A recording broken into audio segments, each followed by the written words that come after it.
My name is Margaret Walker. I'm 95 years old. And yes, I still make my own coffee, water the garden, and read the newspaper every morning, without anyone's help. It's been over 30 years now, since the last time I had to visit a hospital. I'm not saying I'm a superhero or that I have some rare genetic gift. I just have 5 habits. Small ones, but steady, like a red thread woven through the fabric of my life. Chapter 1: Waking up with gratitude and the morning light. I never use an alarm clock. Not because I want to sleep in, but because my body has become the most delicate timekeeper I've ever owned. Around 5:45 every morning, I wake up, not tired, not groggy. I open the wooden window of my little house and let the early light flood in. That light, it's not like electric bulbs or the glow of a phone screen.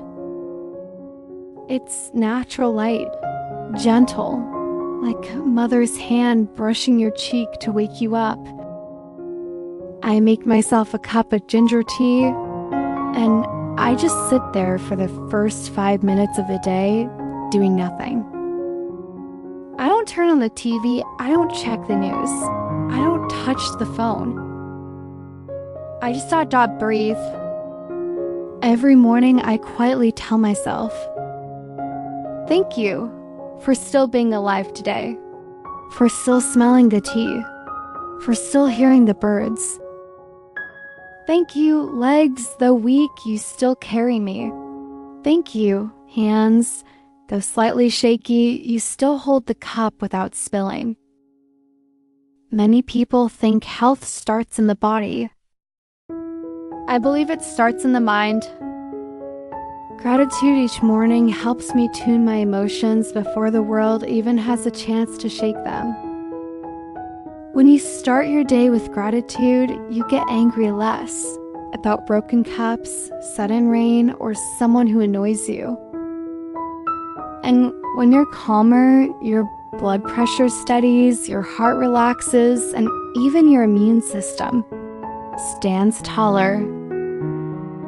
I once read that early morning sunlight helps the body reset its internal rhythm, what they call the circadian rhythm. That rhythm helps you sleep better at night and stay alert during the day. Doctors don't prescribe morning sunlight, but maybe they should, because it's a kind of vitamin, free, gentle, and perfect for old souls like mine. When I open that window to let the light in, I also open my heart to a brand new day, no matter how yesterday ended. Waking up early not to do more, but to have enough time for myself. To feel alive, not just to exist. So there it is, my first habit. Simple, yet powerful. Wake up with morning light and begin your day in gratitude. No pills, no fancy methods. Just open your eyes, smile, and give thanks. Because today you are still here. Chapter 2: Eating less, but eating smarter. When I was younger, I used to eat until I was full, sometimes beyond full. Sunday roast, creamy casseroles, second helpings of pie ... Oh, how I loved it all. But after I turned 60, something changed. I didn't feel as light anymore. My joints ached, my sleep became restless. That's when I made a quiet decision. I would eat less, but better. Now my plate is smaller than most. But it's colorful, deep greens, bright oranges, natural whites. I fill it with foods that feel alive, leafy greens, berries, steamed vegetables, lentils, oats. I avoid foods that make my body heavy. processed meats, fried snacks, sugary things. I don't follow strict diets or count calories. I simply ask myself, will this food help me move or will it slow me down? That simple question has kept me light on my feet and clear in my mind. I also stop eating when I feel about 80% full. It takes the body a while to signal fullness, and I've learned to listen early.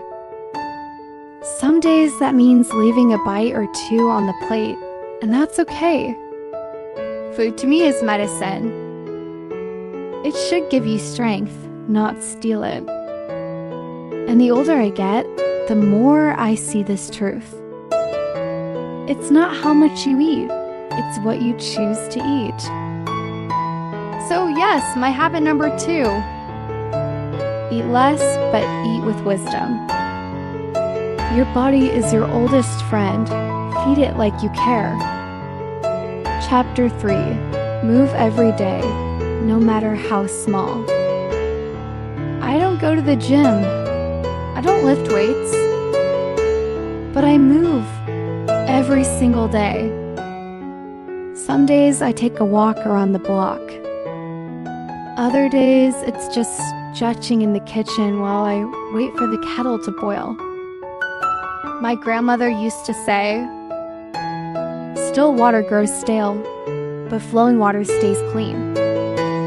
That's how I see my body, not something to push hard, but something that must keep flowing.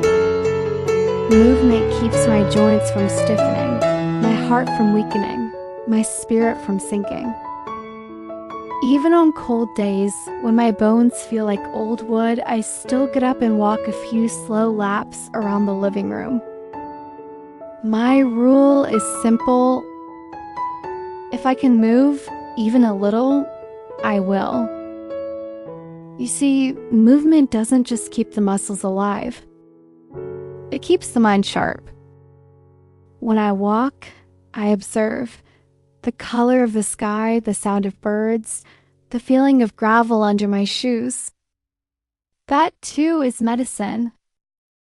So no, you don't need to run marathons at 80 or do yoga poses at 90. Just keep moving. Swing your arms, march in place.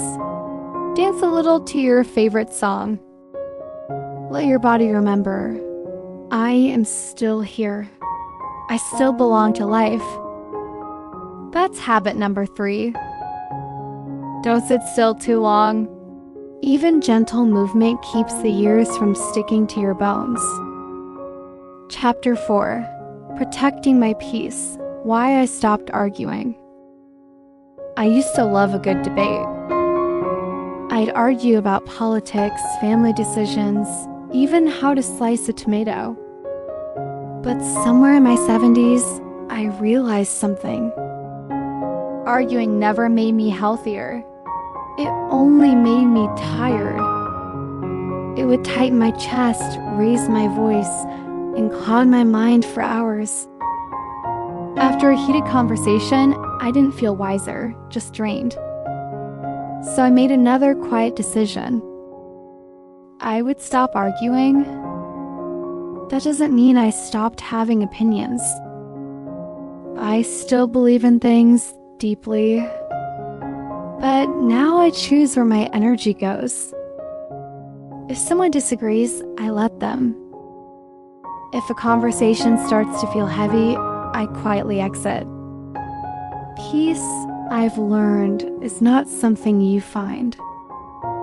It's something you protect. Like a candle in the wind. And protecting that peace by avoiding needless conflict has done more for my health than any doctor ever could. I laugh more now. I sleep better.